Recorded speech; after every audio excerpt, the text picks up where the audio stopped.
রাজা কালকে না ফোন করেনি আবার ওটা ও আবার একদিন এখানে এসেছিলো জানিস তো এর আগে নিজে নিজে এসেছিলো তারপর ঘুরে চলে গেছে।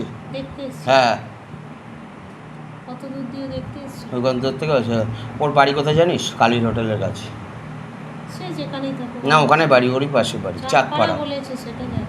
ওখানে বাড়ি। আর ও বিভিন্ন জায়গায় ঘুরে ঘুরে বেড়ায়। আর হ্যাঁ। আমি তোকে এটাও বলে দিচ্ছি ও শরীরে ঠাকুর নিয়ে ব্যবসা করবে বলে ওর মাথায় এটা ঘুরে। আর ঠাকুর মশাই এলো তো এতক্ষণ ছিল না কেন? হয়ে গেছে? পুজো করে চলে গেল তো। প্রসাদ নিয়ে যাও, দাঁড়াও। একটা জায়গা নিয়ে আসো। পুজো করে চলে হ্যাঁ হ্যাঁ, দেখতে এলো আসতে তো বললাম তো। ঠাকুরমা, বললাম তো তোমাকে 12টার সময় আসবে। এই তো তাও বসে 1টার সময় এলো তো। একটু জায়গা নিয়ে আসো। একটা প্রসাদ নিয়ে যাও, একটা জিনিস অবশ্যই। নিয়ে বাটি নিয়ে আর আসো। ওই ইয়েকে পাঠাও, ওই কি নাম ওর? ঝুমা ঝুমাকে পাঠাও তো, বলো প্রসাদ নিয়ে যেতে। বলো তোমায় ডাকছে। বলো পূজার প্রসাদ নিয়ে আসতে বলছে। এদের কোনো কেয়ার নেই, এরা একটু ভালো থাকলে তখন বুঝে যায় যে মায়ের আজকে পুজো আছে।